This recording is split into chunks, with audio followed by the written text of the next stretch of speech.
verticales mayoradas de la planta que analizo, ¿vale? O bien al sumatorio de axiles de los pilares de la planta. Esto es equivalente, porque al final toda esta carga de aquí se tiene que repartir con la capacidad de cada uno de los pilares que hay en la planta. Entonces, el sumatorio de axiles de estos pilares de aquí, mayorados, es equivalente al sumatorio de cargas verticales de la planta que yo analizo, mayoradas, y de todas las superiores. Es decir, si yo analizo la cubierta, solo tengo cargas aplicadas aquí. Pero cuando mire la traslacionalidad de esta planta de aquí, cuando analice este concepto de aquí, cogeré las cargas que solicitan a este nivel de aquí, más las que solicitan a la planta de arriba. Las sumaré mayoradas. Y esto es equivalente al sumatorio de axiles de la planta que analizo. Porque evidentemente las cargas descienden y al final se acumulan los esfuerzos y por tanto el sumatorio de este axil es equivalente al sumatorio de todas las cargas mayoradas de las plantas que analizo y las superiores. ¿Vale? Entonces V sub D es esto. Fijaos que la V nos da la pista de vertical, cargas verticales, ¿de acuerdo? Delta sub HD, fijaos que cuando miro la traslacionalidad es lo que os decía, miro en cada pórtico, en cada planta y además en cada combinada de cálculo. Es decir, si yo tengo 4 combinaciones de cálculo en la estructura y sé que hay una que es la más desfavorable, la que permite mayor deformación, la del viento más fuerte, por ejemplo, o la del viento más crítico en una dirección o en otra, pues empezaré analizando esa combinación. Yo me habré modelado el edificio y veré en qué combinación se deforma más la estructura. Empiezo por ahí, ¿vale? Cojo la combinación más desfavorable, porque debo mirarlo en cada combinación. Si ya sé cuál es la crítica, me evito las anteriores, ¿vale?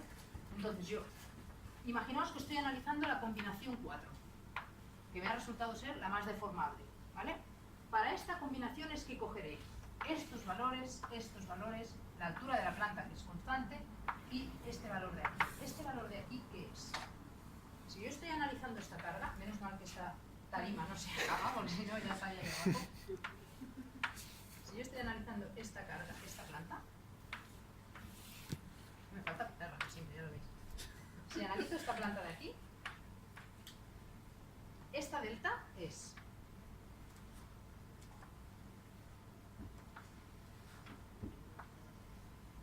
el valor del desplazamiento relativo de lo que se deforma este nodo respecto a lo que se deforma este, más desfavorable de los pilares de la planta que analizo. Es decir, este le llamaremos 2, delta sub h de 1, delta sub h de 2, delta sub h de 3 y 4. ¿Vale? Delta sub h de 4. El más desfavorable de estos será el valor que yo considere aquí. El mayor valor de desplazamiento relativo de los pilares que configuran la planta que estoy analizando. En la combinación de cálculo que estoy mirando. Es decir, no vale coger estos esfuerzos y estos esfuerzos mayorados de una combinación de cálculo y coger el desplazamiento de una combinación simple o en estado límite de servicio. No. Todo combinado en la misma combinación, ¿de acuerdo? Voy a volver a escribir R, porque he hecho aquí una chapuza. Por delta sub HD, dividido por H sub D, y por la altura. La altura la conozco, es la altura de la planta, ¿vale? Este valor os lo he explicado, este valor os lo he explicado. Me falta este de aquí. Es el equivalente, pero con las fuerzas horizontales. Por tanto, será, si analizo este nivel de aquí, el sumatorio de la combinación de cálculo mayorada, ¿vale?, de todas las fuerzas horizontales de la planta que analizo, más de la planta superior. De todas las que haya por encima. Cuando analice esta planta será las fuerzas horizontales de aquí, más estas, ¿vale? De todas las superiores que haya, más de la planta que analizo. Mayoradas. ¿A qué es igual este sumatorio de fuerzas horizontales? Que pueden estar aplicadas aquí y aquí. Si hay aplicadas aquí y aquí, las sumo, ¿vale? Si analizo esta planta, sumaré estos valores de aquí más estos valores de aquí. Esto de aquí es equivalente al sumatorio, si analizo esta planta, por ejemplo, de esfuerzos cortantes de los pilares de la planta que miro con su signo. Ahí importante, así como el axil siempre tiene un signo, a no ser que un pilar esté traccionado, pero es difícil, el signo negativo, el cortante a veces va hacia aquí y a veces va hacia aquí, ¿no? Los pilares no siempre tienen una dirección fija. Pues si este le llamo positivo, este negativo y este así, será el sumatorio de los positivos menos los negativos, ¿vale? El sumatorio con el signo, o mejor dicho, más los negativos, ¿vale? Es decir, hay que tener en cuenta el cortante de los pilares. Este sumatorio es equivalente al sumatorio de las fuerzas horizontales de todas las plantas que hay sobre la planta que analizo, ¿vale? Al final, cuando yo relacione estos conceptos de aquí, obtendré un valor de R. Entonces, la norma, ¿qué me dice? Si R está por debajo de 0,1, la estructura es intranslacional y la puedes analizar igual que si fuera una estructura arriostrada.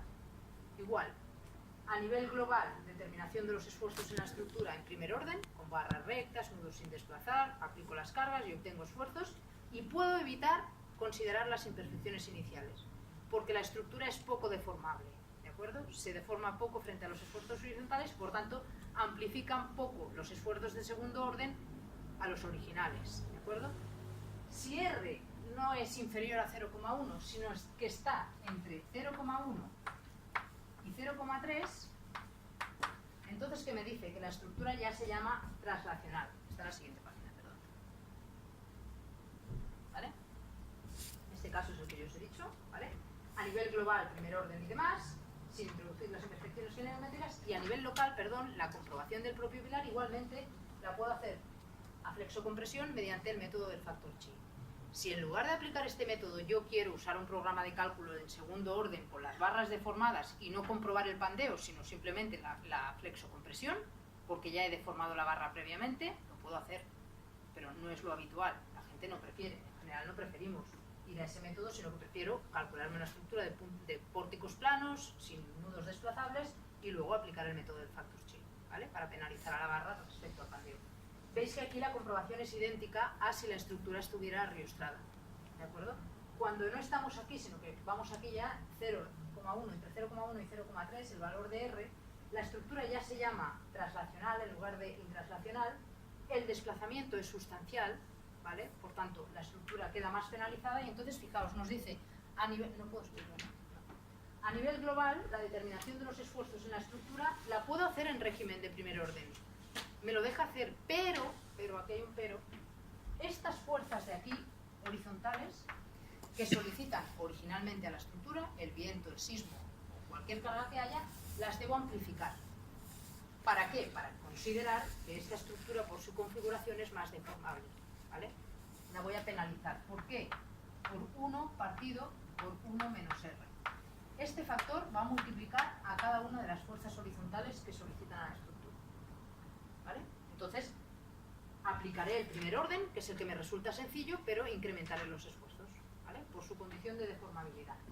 Y aquí sí que no puedo saltarme la introducción de las imperfecciones geométricas. Debo considerar que existen, ¿vale? Si R es mayor que 0,1 y menor que 0,3, es con arrastramiento, ¿no? Si R, perdón, está aquí, entre 0,1 y 0,3, es una estructura sin arriostramientos, translacional, pero que la puedes analizar en primer orden amplificando las cargas horizontales, ¿vale? Lo que pasa es que esta amplificación, no os olvidéis al final cuando llegáis a la cimentación de no considerarla, porque la cimentación no se desplaza, está arriostrada perfectamente por el terreno. Entonces toda esta amplificación de aquí la debo descontar, ¿vale? Pero no me puedo olvidar analizar esta estructura en primer orden si quiero, pero amplificando estas cargas. Por lo tanto, paso previo, yo primero modelo la estructura. Una vez la he predimensionado, la he diseñado demás, modelo la estructura, obtengo esfuerzos. Compruebo R. Si R está entre 0,1 y 0,3, vuelvo otra vez a incrementar las cargas horizontales y entonces saco esfuerzos definitivos, ¿vale? Porque claro, hasta que no modelo la estructura originalmente no puedo obtener estos valores de aquí, por tanto no puedo saber si la estructura es más o menos deformable, ¿sí? Vale, entonces, análisis a nivel global, la comprobación de pilares también me permite emplear el método del factor chi. No es necesario emplear el segundo orden, es toda una ventaja, ¿vale? Por lo tanto, hasta aquí puedo emplear el primer orden y el factor chi, que inferiores a 0,1 o entre 0,1 o 0,3, ¿vale?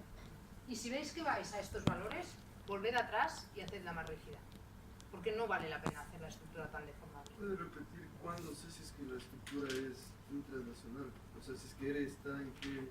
En función del valor de R. ¿Pero en qué rango está?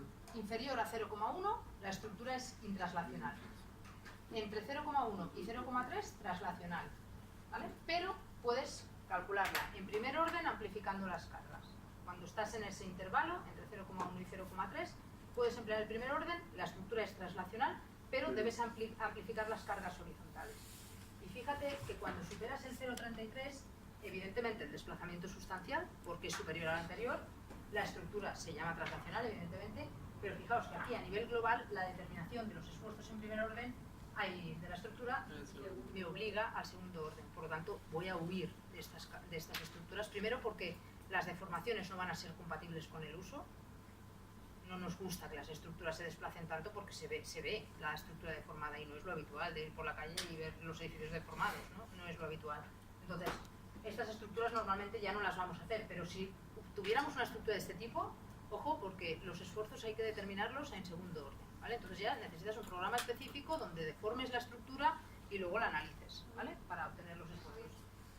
Y la comprobación de los pilares, la determinación a nivel global, la comprobación de pilares, aquí me ofrece dos alternativas. Como ya he empleado el segundo orden para obtener los esfuerzos, aquí sí me deja emplear el método del factor chi, es decir, me dice, modélate la estructura desplazada, ¿vale? Estoy haciendo así os estoy haciendo una explicación un poco simple para que veáis lo que significa el segundo orden. O sea, va más allá, el segundo orden, pero desplaza la estructura y aplica las cargas y no hace falta que además deformes estas barras, sino que te permito modelar la estructura desplazada pero con barras rectas y luego penalizar a esta barra su capacidad por el factor chi. O bien, si prefieres, aplica el segundo orden también en la propia barra y entonces ya no analizas el pandeo porque ya lo has introducido en el modelo. ¿Sí? O sea, son como dos vías, o segundo orden completo, dijéramos, o segundo orden en la determinación de los esfuerzos y método del factor chi para comprobar los pilares. ¿Vale? El método del factor chi, recordad que lo que está haciendo es penalizar la capacidad de la pieza, porque multiplico su capacidad por un factor inferior a la unidad. ¿Vale? Con lo que estoy quitándole capacidad y por tanto penalizándole. ¿Vale? Esa amplificación de cargas que usted le puso uno sobre, ¿se aplica tanto a cargas horizontales? Solo a las horizontales. Solo horizontales. Sí, porque fíjate que el pandeo lo que hace al final, cuanto más deformas la estructura horizontalmente, las cargas verticales más penalizan a la estructura. Fíjate que el pandeo lo que hace es combinar un descentramiento de la carga con la carga vertical. No tiene mucho sentido ampliar la carga vertical porque la carga vertical es la que es. Pero sí que es verdad que frente a esa carga vertical, por el hecho de que la carga se descentre, se va a deformar más. Entonces lo que te hace es obligar a que la estructura se deforme más para considerar ese factor de deformabilidad que tiene, por ser flexible, por ser más pandeable. ¿Vale? Es decir, solo te hace amplificar las fuerzas horizontales. Cada norma usa su método, porque la norma anterior, para considerar el pandeo, solo nos hacía esto. O sea, tú hacías n por a y multiplicabas por omega para considerar el pandeo. Y luego, esto de aquí lo mantenías tal cual.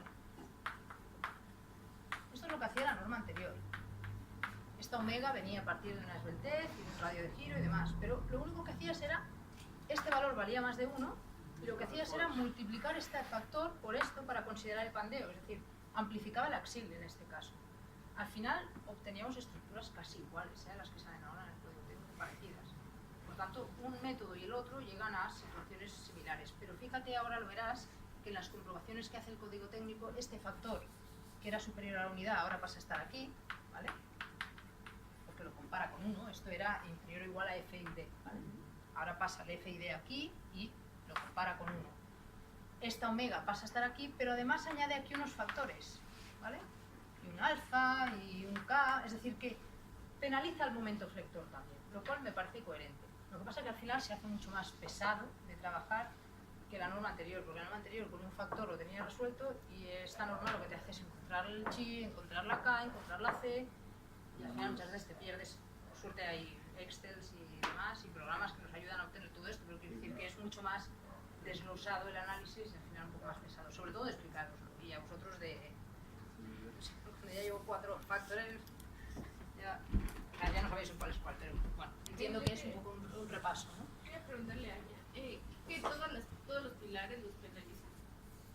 O sea, ya la analiza desplazada y el pilar El segundo orden lo que hace es desplazar toda la estructura, Sí. considerarla toda deformable. Y luego, para analizar cada pilar, o bien los deformas todos, lo que no vas a hacer es combinar. Deformo unos y los otros los penalizo por el factor chi, no. Ajá. O vas por una vía, segundo orden global, deformas todo y compruebas con las cargas si la pieza funciona, ya no la penalizas más por fandeo. Ya. O bien dices que esta barra se ha deformado pero no está curvada debido al pandeo y luego penalizas su capacidad por el factor chi, pero en todos haces lo mismo. Lo que no te aconsejo nunca es que combines un método y otro, porque al final no sabes lo que haces. O sea, o modelas la estructura de una manera o no, porque esta carga, si esta estructura yo la modelo así y esta sí, pues a lo mejor esta se lleva menos carga que esta, pero en realidad luego al final, en función de su rigidez, se van a llevar esfuerzos equivalentes y por mi propio modelo confuso estoy haciendo que se comporte cada una de una manera diferente. No es lógico. O bien opto por una estructura totalmente deformada o bien por una estructura de otro tipo. ¿Vale? Nunca mezcles una cosa con la otra. ¿Una pregunta más? Sí, pero si en conclusión se ha arrastrado o no arrastrado igual para la comprobación del pandeo, el análisis local. En cualquier caso, si la norma permite aplicar esto del factor. Sí, sí. En cualquiera de los casos que has visto aquí permite el factor chi. Lo único que para determinar los esfuerzos, cuando estés en estas tan deformables, sí que te obliga al segundo orden. Pero a nivel local siempre permite el factor chi. Sí. Y también permite que en cualquiera de los casos anteriores emplees si quieres el segundo orden. O sea, eso es libre porque vas a llegar al mismo resultado. ¿Vale? Voy a ir a... fijaos aquí, ¿eh? Aquí os digo, en la mayoría de casos, y a pesar de que la base del código técnico... ¿Qué pasa? ¿Os recordáis que la semana pasada os decía, la norma anterior decía que el acero se comporta tiene un comportamiento elástico y no considera la parte plástica? Fijaos que ahora el código técnico no, o sea, introduce la parte de la fase de fluencia, es decir, considera la capacidad plástica de la estructura, ¿no? Y en cambio nos permite ir al primer orden. Por suerte, porque si no sería... O sea, si nos hubiera hecho cambiar y analizar todas las estructuras en segundo orden, eso ya hubiera sido un punto de Dios, ¿saben? ¿No? Yo creo que hubiera seguido aplicando la norma anterior, ya que os digo. Para justificación de cálculo hubiera hecho el modelo, pero para poder trabajar de manera que yo controle, pues hubiera contrastado con la anterior, ¿vale? Voy a ir al ejemplo de comprobación de traslacionalidad de la estructura que tenéis en el anejo para que veáis al final en un caso práctico cómo lo hacemos.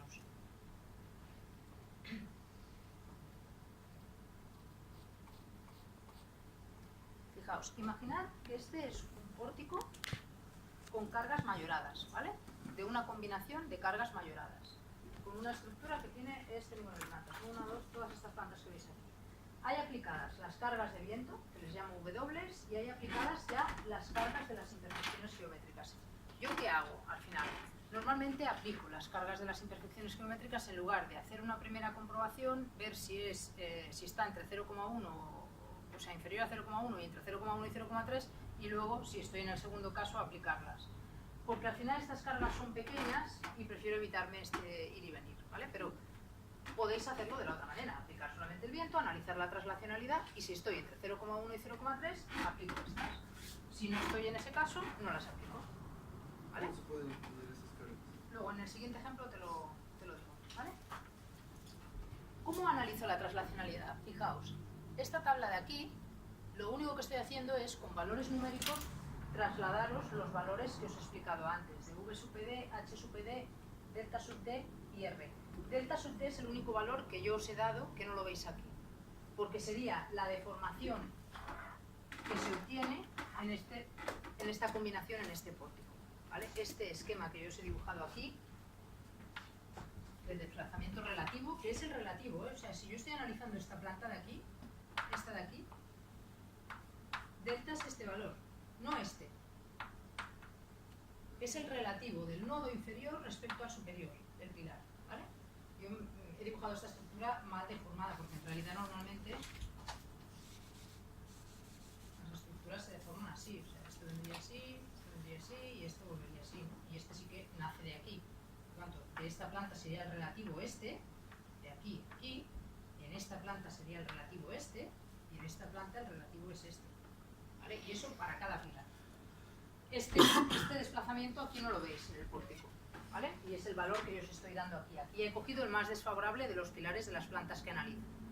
¿De acuerdo? Veis aquí, en cada casilla, cada una de las plantas que tiene el pórtico. Y este valor os lo tenéis que creer, pero es el más desfavorable de estos en cada planta. ¿Vale? Entonces, vamos a hacer una planta para que veáis que los esfuerzos no están mal. O sea, si yo ahora multiplico 5,6, que es la carga lineal, por 7,5 tres veces, o sea, 7,5 más 7,5 más 7,5, que son 21 y pico, ¿vale? Si multiplico 5,6 por toda esta distancia y le sumo esta carga y esta carga, si lo hacéis con la calculadora veréis que llegáis a un valor de 130. Teniendo en cuenta de que estas cargas que veis en la pantalla ya están mayoradas, ¿eh? Si fuera de una combinación sin mayorar, las debería mayorar. ¿Puedes repetir, por favor? Sí. El 130 me salió... El 130 es la suma de 5,6 toneladas metro lineal, que es la carga repartida, multiplicada por toda la longitud, más 2 toneladas más 2 toneladas. 130. Eso suma 130, ¿vale? H sub D, como estoy analizando la planta de arriba, es 4,9 más 0,33, que ahora veréis en el siguiente ejemplo cómo se calcula. Aquí es más fácil de verlo, ¿no? 4,9 más 0,20 y algo da 5,23, ¿vale? Delta sub D es ese valor que os he dicho antes, que sería el más desfavorable de estos de aquí, ¿vale? De este, o de este, o de este, o de este, ¿vale?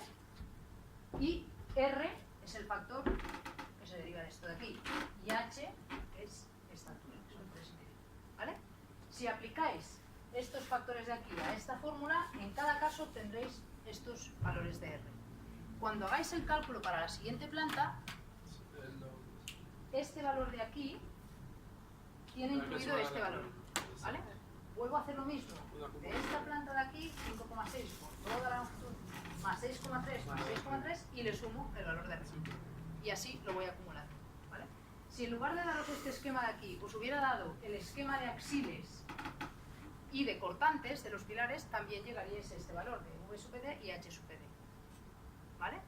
Imaginad que os plantean un examen y os dicen, calcula la traslacionalidad de esa estructura y os da el esquema del pórtico de cálculo con resultados, con esfuerzos.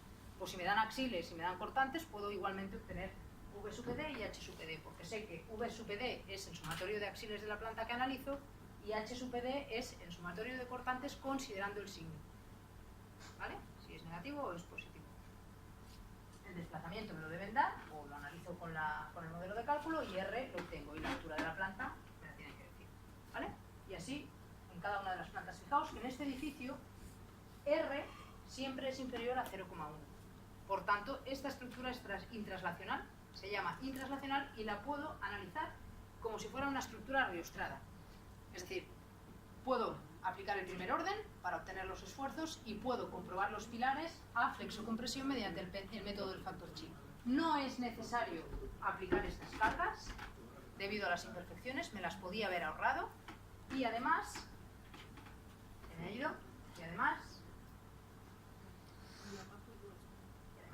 Ya no tiene que aumentar no necesito incrementar las fuerzas horizontales, gracias, ¿vale? Porque la estructura tiene R inferior a 0,1, ¿sí? Si R hubiera sido entre 0,1 y 0,3, la única diferencia aquí hubiera sido que estas cargas sí las debía aplicar y además debía amplificar estas fuerzas de aquí y estas, todas, por el 1 partido por 1 menos R, ¿vale? Ya está, no tiene más. Es un poco pesado de hacer, la verdad, pero al final es aplicar un método y no tiene más, ¿vale? Eso para cualquier cantidad de pisos, claro, ¿funciona? tienes que irlo haciendo. Sí. Pero bueno, al final con un Excel sumas, tal, o sea, al final te montas tus tablas Excel para que al final trasladas esfuerzos y ahora ya muchos programas, nosotros hacemos a veces que los programas ya te deriven al Excel. Esa es la ventaja, porque al final si uno es un programa de cálculo que te exporta un Excel que ya te da sumatorio de axiles y demás, ganas tiempo. Al final si te dedicas a esto buscas el método para no tener que perderte si no, claro, las normas cambian, te hacen hacer más comprobaciones, pero los tiempos siguen siendo los mismos y si el de al lado corre más... Entonces los software ahora ya tienen esas tablas para llenar los datos nada más, de acuerdo. O sea, usas Excel, usas mecanismos para ganar tiempo.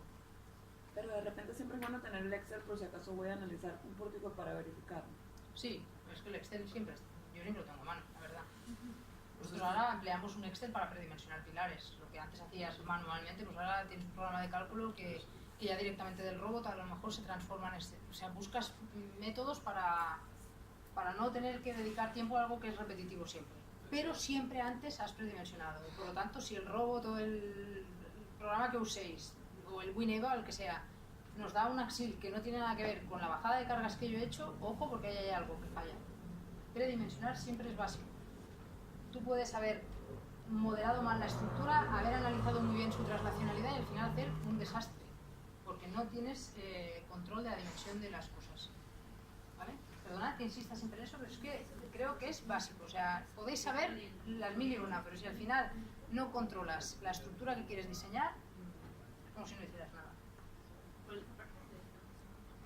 ¿Y qué relación hay con el pandeo cuando hablaba con la estructura de segundo, cuando lo pasabas a segundo orden? No me quedó claro esa parte. ¿Qué relación hay con el? Tú piensas que lo que estás haciendo aquí es hacer que hacer que la estructura se deforme más o menos en tu modelo de cálculo para simular Efecto lo que provoca el pandeo. Vale. ¿Vale? Tú tendrás una estructura que es más o menos rígida. Al final, con estas cargas, en función de la dimensión que tengan los elementos, la deformación va a ser una u otra. Todo esto teórico, tú has predimensionado tu estructura y has obtenido aquí un HB 300, 300, 300, aquí un 240, has cogido una dimensión previa. Aquí unas IPs que toquen, ¿vale? Sí, y con eso puedo trabajar con cualquier software que no me acepte cosas de segundo orden. Con cualquiera, pero quiero decir, tú a esa estructura que has predimensionado y que tiene una rigidez le aplicas unas cargas horizontales y verticales. Esta estructura se deforma. Si estas vigas son enormes, la deformación va a ser menor ante las mismas cargas. Por lo tanto, tu estructura será menos traslacional, menos deformable. Por lo tanto, amplificarás menos los esfuerzos. Pero todo viene ligado. Una dimensión, una carga, al final un desplazamiento. Si es mayor, penalizas más a la estructura. Porque esa propia deformación lo que hace es amplificar más. Es que fíjate que una carga de compresión separada más es mayor momento flector, por lo tanto es mayor amplificación. ¿Y esta separación qué es? La deformación de la estructura.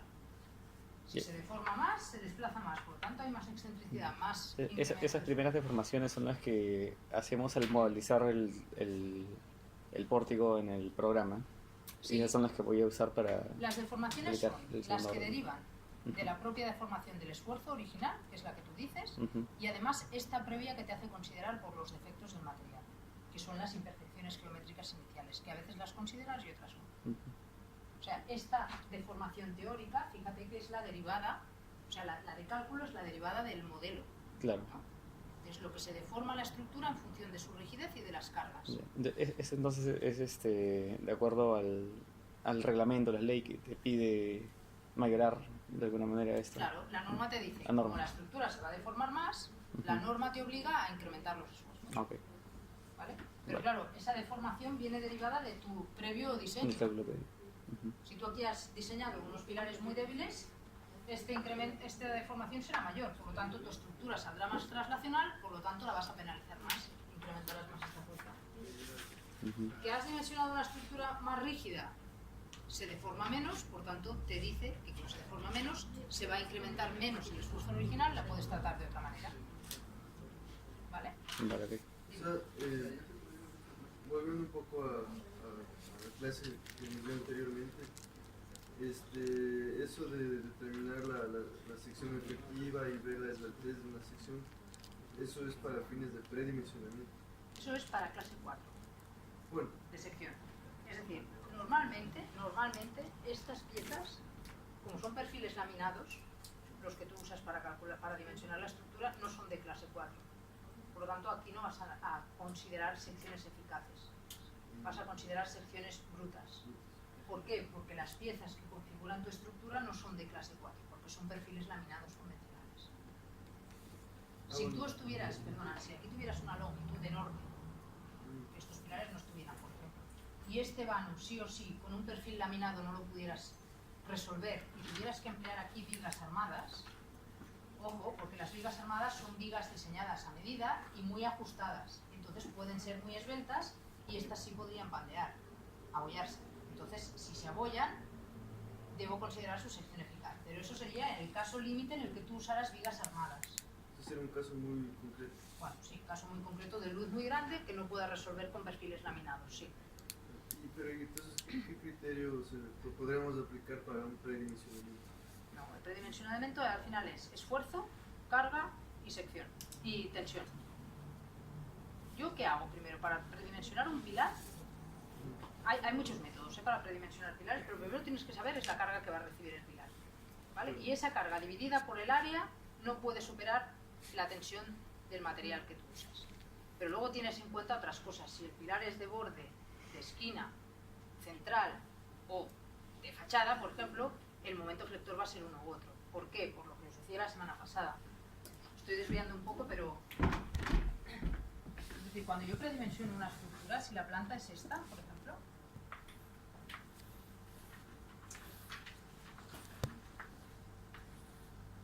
yo me suelo hacer, imaginaos que las luces son iguales, ¿vale? Yo suelo hacer un predimensionado de este pilar, de un pilar de aquí y de un pilar de aquí.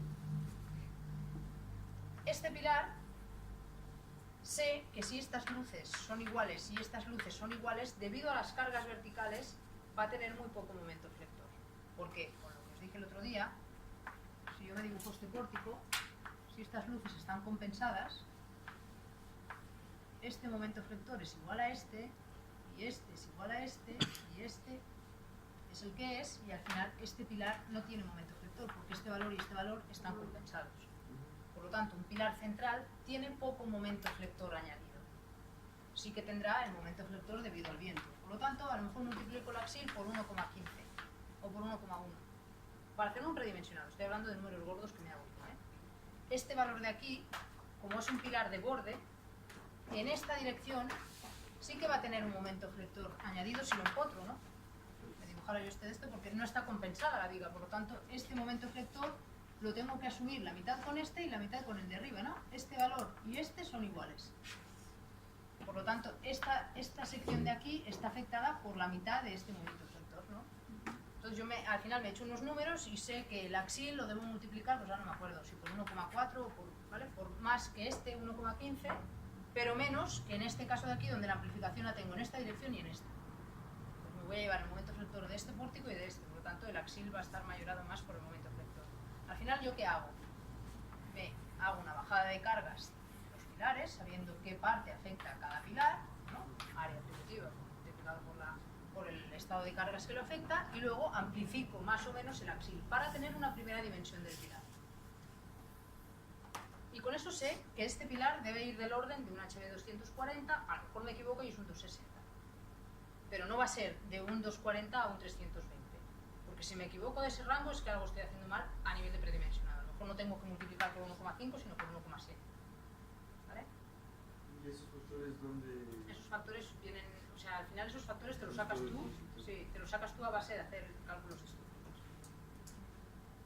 Ahora nosotros estamos cambiando un poco el método de predimensionar pilares de manera que lo hacemos un poco más ajustado, pero cada vez de manera empírica, ¿eh? Tú has pasado muchos pórticos, has predimensionado muchas estructuras y al final vas viendo cuánto más o menos multiplica el axil con el esfuerzo flector en las estructuras. O sea, a medida que vas... Base de la experiencia. Sí, sí. Las normas te dan algunos números. O sea, si tú vas a internet y pones predimensionado de pilares, te darán unas fórmulas que son buenas, ¿eh? O sea, como predimensionado está bien. Luego no te vas a evitar hacerte el pórtico o el modelado de la estructura para comprobarlo. Te van a dar un orden de magnitud de la sección que tiene que tener el pilar. ¿Por qué esto? Porque si al final tú este pilar, imagínate que lo modelas con un HB 120 y este con un 300 y este me lo invento, ¿eh? Y este con un 120 y al final por predimensionado este tendría que ser un 160 y este un 200. ¿Qué te va a pasar? Que cuando tú modeles esta estructura con estas dimensiones, por la propia rigidez de las piezas, este pilar se va a llevar aquí un esfuerzo tremendo y este se va a llevar mucho menos del que se debería llevar, porque le estás dando una sección menor a la que debe tener por la propia carga que le baja. Entonces, ¿qué pasa? Que al final es un pez que se muerde la cola. No sé si esa expresión la usáis en... Es decir, es como equivocarse de inicio y entonces ir incrementando el error. ¿Por qué? Porque yo lo he modelado mal, hace que este pilar, por estar mal predimensionado, coja más esfuerzo del que debería, vuelvo a subirlo, incrementa su esfuerzo y así cada vez. Es una cadena. hay que tener un orden de magnitud de la dimensión buena de estos elementos, aproximada. No hace falta que sea exacta. Si yo aquí paso un 140 y aquí paso un 220, no pasa nada, porque luego el modelo ya me lo dejará ajustar. ¿Entendéis? Pero hay que predimensionar, hay que saber de qué orden de sección debo tener. Y eso te lo dice la carga al final. Lo mismo se aplica para vigas y para... Para vigas, pues te haces un modelo simple. O sea, por ejemplo, esta viga, ¿qué es? Si está articulada aquí, empotrada aquí, articulada aquí, pues aquí me hago un cuele cuadrado partido por 12, que sé que es el biempotrado, ¿no? Aquí me hago un cuele cuadrado partido por 8, ¿no? Que sería articulada empotrada. O sea, Jiménez Montoya y estos libros te dan los valores de una barra biempotrada, que sería la central, de una barra articulada empotrada. Pues este esquema que tú te hagas te va a hacer deformar esta pieza y obtener un momento flector para predimensionar esta pieza. De manera que tú vas a entrar en el modelo una pieza muy aproximada a la realidad. Que luego la dimensión del pilar va a hacer que la ajustes. Si va sobrada, la bajarás. Si va justa, la subirás. Pero irás, o sea, serás preciso a la hora de meter el elemento. No te servirá cualquiera. Si tú pasas aquí todas las vigas con un canto de 300, pues las vigas que no lo necesitan cogerán más esfuerzo del que toca, y las vigas que deberían ir más solicitadas cogerán menos, y al final harás un diseño mal. ¿Me entiendes? O sea, es simplemente coger un orden de magnitud previo por las fórmulas que las normas te dan, y por lo menos para pilares, por lo menos, aunque no conozcas este factor de amplificación del momento, que siempre lo puedes obtener pasando tu pórtico, ¿eh? En lugar de multiplicar por ese valor, pues tú dices, bueno, pues paso este pórtico con las cargas y miro a ver qué momento flector me coge debido a las gravitatorias. Ya sé qué orden de magnitud me da el momento flector, ¿vale? Puedes hacerlo también así. O sea, en lugar de multiplicar el axil, pues te pasas un modelo de cálculo y le añades el flector que te sale de las cargas gravitatorias. Y luego este flector, como sabes que hay un viento aquí aplicado, pues si quieres lo multiplicas por 1,1. O sea, la práctica ya te dará mecanismos para ir afinando el predimensionado. Pero lo que no vale es pasar todo igual y modelar. No. Porque entonces lo pequeño será grande por error y lo que debería ser más grande será más pequeño. O sea, no puedo poner, digamos que quiero, ya, hago el predimensionamiento y a todos los pilares de la misma secuencia. Error. Error.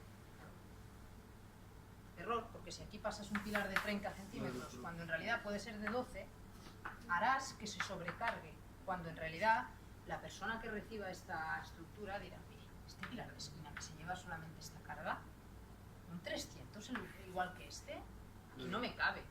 Pero estaría ¿Y cómo justificas eso? sobredimensionado. Claro, te has pasado de dimensión aquí. ¿Por qué? Porque lo has querido hacer todo igual cuando no. Este pilar no tiene. A lo mejor sí, por el momento flector que se tiene que llevar, ¿eh? A lo mejor sí, se asimila a este o a este. Si la carga es muy grande aquí, imagínate que la fachada pesa mucho aquí, tiene el momento flector del viento, pero tiene un motivo. Pero si no lo tienes, si solamente es esto y además lo articulas aquí, ¿qué sentido tiene aquí hacer un pilar enorme cuando en realidad no tiene momento flector porque está articulado y la carga es una cuarta parte de esto? Pues debería ser una cuarta parte de la dimensión, ¿no? O sea, la lógica dice eso, y un arquitecto tonto no es el que recibe la estructura. Muchas veces te dicen, oye, porque este pilar es igual que este. A ver, ellos saben que este pilar se está llevando este tramo de aquí, porque lo han estudiado. Por lo tanto, no lo puedes engañar, o sea, no vale pasarlo todo igual. Ahí está el criterio del que diseña la estructura, en colaboración con el que hace diseñar el arquitecto. Es tener una primera dimensión y luego ya pasas a mirar si es traslacional, si no. Vale, pero tú ya es esto. Primero has predimensionado, luego te lo has modelado con las cargas. Imagínate lo acertado que ya va a ser la traslacionalidad. Has hecho un paso previo, luego lo has modelado y has mirado que estas deformaciones cumplan el límite que te dice la norma. Por lo tanto, ya tienes mucho ganado aquí. ¿Sí? O sea, luego aplicas la traslacionalidad y si hace falta incrementas las fuerzas. Pero bueno, la subirás un poco la estructura, pero ya vas orientado. La vas afinando. Se trata de comprobar la estructura que tú crees que debe salir, no de dimensionarla. No es lo mismo dimensionar que comprobar. Predimensionas y luego compruebas. Pero ese predimensionado es casi más importante que la comprobación. ¿Y eso también aplica en las vigas? O sea, Todo, todo, porque las vigas, si esta viga tiene esta longitud, con esta carga, pues será de una dimensión, y si tiene esta longitud, si este pilar no existe y tiene esta, tendrá que tener otra dimensión. Porque la carga es la misma, pero la longitud no. Entonces, tú analizas el elemento que diseñas, lo predimensionas y luego lo modelas. Y lo Claro, esta viga puede que sea más o más tanto que la de acá. Claro, esta de aquí seguro que tiene más canto que esta de aquí. Y si esta de aquí va articulada, y aquí empotrada, tendrá una dimensión distinta que si aquí va empotrada y aquí va empotrada. Porque su esquema será o este, o será este. ¿No? A lo mejor aquí el momento es más pequeño, a lo mejor puedo dimensionar este elemento de aquí con una sección menor y aquí incrementarlo, si quiero apurarlo, y este a lo mejor me obliga a hacer un elemento continuo más pesado, o sea, quiero decir, que la condición de enlace más las cargas y las longitudes hacen que el elemento tenga que tener una dimensión u otra. Por eso cuando tú haces el predimensionado sabes qué longitud tiene, sabes qué carga tiene, porque la distancia entre pilares la sabes, y sabes cómo la quieres dimensionar, si articulada empotrada o biempotrada, o a lo mejor haces un tanteo biempotrada, biarticulada, para saber qué momento efecto se lleva este, que será la mitad del que se lleva el pilar de abajo y la mitad del que... O sea, una cosa... Por lo tanto, yo con esta estructura donde todo es igual, que sería teóricamente muy fácil, con 3 comprobaciones de pilares los tengo todos. Predimensiono este, predimensiono esto, predimensiono este. Y con eso, este lo hago igual que este, lo hago igual que este y que este. Los de esquina, predimensiono tipos de pilares. Y luego ajusto. Porque si resulta que además esta fachada aquí tiene una carga grande, pues a lo mejor este ya subirá. Pero como predimensionado previo, porque no considere esta carga, ya vendrá. No pasa nada. Números gordos que le llamo, ¿vale? Cargas importantes. Luego ya el detalle ya lo entraré a mirar. Vale. Entonces, ahora me parece que esto os lo había dicho ya, el caso de la sección de R superior a 0,33. El ejemplo de la translacionalidad lo hemos visto. Imperfecciones iniciales.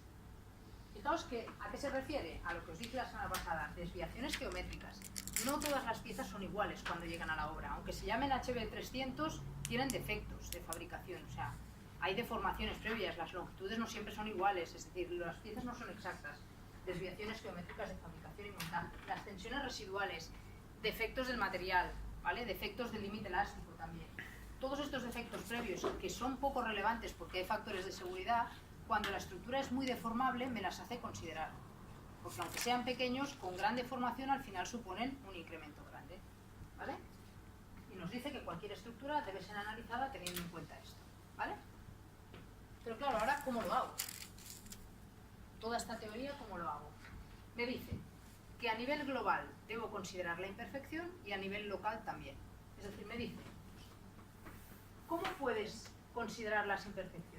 O bien introduciéndolas, la propia imperfección, es decir, deformando la estructura cuando la estudias, o bien aplicando las fuerzas equivalentes a esta imperfección, a la deformación que provoca esta imperfección. Normalmente vamos a ir por este método, al de la introducción de las cargas equivalentes a esa imperfección. ¿Por qué? Porque me va a permitir emplear el primer orden de barras rectas, nudos sin desplazar, método convencional, ¿vale? Si yo sé que debo considerar una imperfección que me dice la norma, ya buscaré el mecanismo para encontrar las fuerzas equivalentes a esa imperfección y lo aplicaré. A nivel global, ¿qué me dice? Que debo considerar como si la estructura estuviera desplomada un valor. ¿Y qué me dice? Si la estructura tiene, en la dirección que analizas,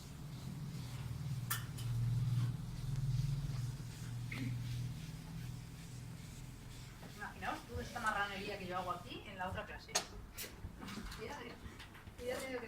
Si la estructura tiene una dirección, 2 pilares y una altura, ¿vale? El desplome que me hace considerar es de L partido por 200 o de 1 partido por 200. Este valor de desplome. Este ángulo es 1 partido por 200, ¿vale? Si la estructura tiene en la dirección que analizo 4 pilares y 3 alturas, por lo menos, el desplome inicial que me hace considerar de la estructura es de 1 partido por 400. Y en casos intermedios, imaginaos que es esta estructura, L partido o 1 partido por 300. ¿Vale? Desplome total. Y luego además me hace considerar una imperfección local de la barra, como si tuviera una deformación previa. Pero esta imperfección muchas veces me la deja obviar si yo compruebo el pilar mediante el método del factor chi. ¿Vale? Que es lo que veréis aquí. Ahora lo vemos, ¿vale? Aquí L partido por 200, L partido por 400, local, o sea, global, desplome global y L partido por 300. Imperfecciones locales, deformaciones de las barras en la propia barra. O bien, considerar las barras rectas que unen los nudos desplazados, estoy en este caso, barras rectas de nudos desplazados, y comprobar los pilares mediante el método del factor chi, porque como ya penalizo su capacidad, ya está incluido esta deformación. O bien, análisis en segundo orden, considerando las barras deformadas con una curvatura inicial, es decir, el mismo razonamiento que hemos hecho antes para la traslacionalidad, ¿vale? Es decir, modelar la estructura desplazada y deformada a nivel de barra. Normalmente vamos a ir a aplicar la estructura recta con unas fuerzas horizontales y comprobar los pilares con el método del factor, que es el siguiente método que se está explicando aquí. En lugar de introducir la propia imperfección, deformar la estructura, introducir las fuerzas equivalentes a esas imperfecciones, ¿vale? ¿Cómo busco yo esta fuerza equivalente que me provoca este desplome? Esta es una duda que a mí me surgió a la hora de estudiar la primera estructura. Porque dije, vale, me sé la teoría, L partido por 200, L partido por 300 o 400, en función de la estructura que tengo. ¿Y qué fuerza busco? O sea, ¿qué fuerza aplico? En realidad, si te paras a pensar, esta imperfección va ligada con un axil, ¿no? Estoy considerando una barra que está comprimida por un axil. Yo debo desplomar esta barra, este ángulo. Este ángulo de aquí, fijaos que puede ser partido por 200, partido por 300 o por 400, es igual. Este ángulo es muy pequeño, muy pequeño. Tan pequeño que la tangente de un ángulo tan pequeño, sabéis que tiende al ángulo, ¿no?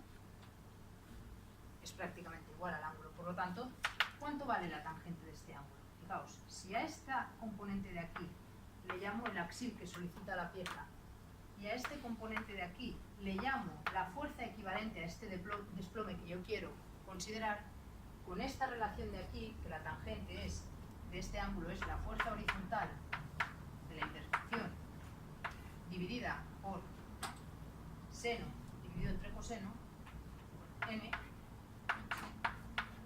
aquí tengo la solución, que es igual a la tangente del ángulo que equivale al ángulo. Por lo tanto, relacionando el axil con el desplome que yo quiero provocar, encuentro la fuerza. Es tan sencillo como esto, ¿vale? Entonces, esto sí que lo hago yo normalmente para cada planta, para cada hipótesis simple y en cada pilar. ¿Por qué? Porque como depende de un axil y el axil luego lo voy a mayorar en función de la hipótesis simple de una manera o de otra, si es de permanentes la multiplicaré por 1,5, si es de variables la multiplicaré por 1,35, es decir, al revés, de 1,35 si es variable y 1,5 si es permanente, lo que hago es, para cada hipótesis simple, buscar estas fuerzas equivalentes, ¿vale? Aplico las fuerzas en cada hipótesis simple y luego cuando combino, mayoro donde toca, ¿vale? Buscando el desplome que yo quiero provocar. ¿Puedes Y repetir entonces, esa parte? sí. Yo quiero aplicar en esta estructura, que está compuesta por estas dos barras, una fuerza que me provoque este desplome, ¿vale? Como esta fuerza depende del axil y depende de este ángulo de aquí que yo quiero provocar, y yo sé que la tangente de este ángulo, por ser un ángulo muy pequeño, tiende al ángulo, y el ángulo en este caso es de 1 partido por 200, ¿cuánto vale la tangente de este ángulo? Seno partido por coseno, ¿no? ¿Cuál es el seno? Esta fuerza. ¿Cuál es el coseno? Este axil. Relaciono axil dividido en, al revés, seno, fuerza de la imperfección dividido por el axil. Y eso calcula para cada hipótesis. Para para cada hipótesis simple. Eso solo lo haré cuando la estructura esté entre 0,1 y 0,3. Porque cuando la estructura tenga un R inferior a 0,1 me las deja despreciar. ¿Vale? Entonces, si la estructura tiene 2 pilares y una altura, aplicaré este desplome. Si tiene 4 pilares y 3 alturas, aplicaré un ángulo de 1 partido por 400. Si tiene un caso intermedio, 1 partido por 300. Que es lo que veis ahora en el ejemplo que tenéis en el anejo. Miramos este ejemplo y descansamos, ¿vale? Este sería un esquema de un pórtico de una nave industrial. Con una cubierta inclinada, con una cercha y una planta, altillo, por ejemplo, ¿vale? En este caso, imaginaos que es una nave industrial con un altillo pequeño, que solo afecta a una parte. Yo, en este caso, lo consideraría una estructura de 2 pilares y una altura, porque esta estructura es poco relevante, no cubre toda la planta, ¿vale? Si queréis optar por considerar 1 partido por 300, lo podéis hacer, pero yo, si es un altillo que solo considera una parte de la planta, suelo ir por el lado de la seguridad y considero 1 partido por 300, ¿vale? En este caso he aplicado esto. Entonces, ¿qué hago? Voy a buscar las fuerzas equivalentes. Primero lo que hago aquí es buscarme el ángulo de esta cubierta para trasladar las cargas y volverlas verticales, ¿vale? Lo veis ahí, busco la hipotenusa, además. De lo que se trata es de encontrar estos valores de aquí. Este valor de aquí y este valor de aquí. ¿Lo veis? Esto equivaldría a una hipótesis simple, por ejemplo, de peso propio. ¿Vale? Estas serían las cargas de peso propio que solicitan a esta estructura. Pues mira, lo voy a hacer para cada planta. Voy a aplicar una fuerza horizontal aquí y una fuerza horizontal aquí. Por lo tanto, ¿qué cargas voy a considerar para determinar, por ejemplo, esta fuerza de aquí? Las cargas únicamente de la planta que analizo. ¿De acuerdo? ¿Qué cargas verticales tengo? 4,6 multiplicado por 11, 4,06, perdón, multiplicado por 11 metros, más 10,2 más 10,2. Está abajo, ¿vale? Si analizo la planta primera, que sería esa que os he enseñado, 4,06 por 11 metros, más 10,2 por 2, 65,06. La fuerza horizontal cumple esta relación que veis aquí. Fuerza horizontal es igual a n que pasa aquí dividido por 200. ¿Sí? El valor de la fuerza horizontal viene de esa relación y directamente sé que es de 0,325. Me voy a la cubierta y hago el sumatorio de fuerzas horizontales, que es equivalente al axil, ¿vale? Estas cargas de aquí serían 2,55 dos veces, más 5,1 por 5, que son todas las cargas que hay en el nudo de la cercha. 1, 2, 3, 4 y 5, ¿vale? Aparte tengo una carga lineal vertical que la he convertido con el ángulo y la multiplico por esta longitud, ¿vale? La sumo. Todas estas cargas de aquí al final me dan 31,3695, ¿vale? Vuelvo a aplicar esta relación de aquí y obtengo la fuerza horizontal equivalente que aplico aquí. En este caso no debo sumar y acumular las cargas, porque lo estoy aplicando a nivel de cada planta, por tanto si las sumo penalizo 2 veces, no. ¿Vale? Así como la traslacionalidad acumula, porque es igual a los axiles y a los esfuerzos, aquí no. Aquí aplico las fuerzas equivalentes a nivel de cada planta. Y en hipótesis simples, para luego combinarlas y mayorarlas por la que toca. ¿Vale? Yo ¿No? no sé. ¿Dónde te has perdido? O sea, ¿por qué no las va a sumar? Porque yo lo que quiero hacer es desplomar este pilar, con lo que me provoca esta carga de esta planta de le aquí va a hacer por eso. y este desplome que yo quiero generar. Ya. Esta carga vertical, con este desplome que yo quiero ocasionar, me genera esta fuerza. Sigo. Este otro desplome me lo generan estas cargas y esta fuerza es esta. Si yo lo sumo aquí, aquí voy a forzar un desplome superior al que quiero considerar globalmente. ¿Hola? Hola, ¿qué tal? ¿Dónde estás? ¿Has visto qué hacer? Ja. Bueno, Ser patosa, lo que va. No. Es que Puedo decirlo, si Vanessa. vas a la tabla... No os acostumbráis a vivir tan bien, que solo es para hoy. ¿Solo es para hoy? Ara ho intentaran anar mirant i no sé què. Ostres, és que ves a l'altra classe, veuràs que això ho he trencat. Ah, sí? No, mi punto de ¿Qué tal, comparación. Podríais protestar vosotros también. Sí. Sí, no, en serio, yo lo pedí. Ah, pues bien. Sí, Le sí, mandamos sí. un mail. Yo lo pedí, pero si estáis incómodos, no sé qué, apretar, apretar. Porque al final es mover aulas, que es lo que cuesta. Y no han movido i... Però és que aquí crec que no hi havia ningú, no? Jo vaig enviar-li, avui li he reenviat, ja tenia l'Antoni Blázquez que va dir, va dir de robar-lo, pau. M'ho ha dit a l'Antoni. Ha vingut la Vanessa Ai, i quina diu, vergonya. no, si això, movent la tarima, que jo vaig pensar, igual, no ho he provat. Bueno, i perquè ella no va pujar ni baixant, pujar ni baixant. Sí, sí. Que el gimnasio es más fácil. ¿Qué tal? ¿Cómo esteu? Estàvem a punt de fer el descans. Ah, molt bé, m'espero el descanso? Bueno, ja estem, Sí? Sí? Bueno, ja estem, Gemma? Sí? Si no, si hi ha algun dubte d'això a la tornada, o sigui que no cal que marxis, ja està. Ja està. Què tal? Sí. Estaba en una reunión mirando el trabajo final de máster vuestro. Ya vais entrando ya. Bueno, pues res. A la pausa. Sí. ¿Cómo estáis? Bien. Bien. A estas horas bien cansado. ¿Los de la última fila están bien? Sí. A ellos le hará, bueno, ya viste el mail, las clases de repaso, si a alguien le interesa, se lo piensa, no sé qué, siempre está a tiempo, me lo comunica y ya está. Hombre, yo creo que estaría bien, ¿eh? Si vais perdidos, que aprovechéis eso, ¿no? Porque creo, vaya, es mi punto de vista, pero si tenéis conceptos así poco claros porque no lo habéis dado, aprovechaos de eso. Cada cual sabe cómo se ve, pero yo a veces preguntas que oigo aquí y aconsejaría que fuerais, porque es una manera de afianzar conceptos que ya hay que tener y que no los tenéis porque venís de un origen distinto al de aquí y simplemente es eso. Entonces, si lo podéis repasar por otra vía, oye, pues yo creo que está bien. Ahora, no sé.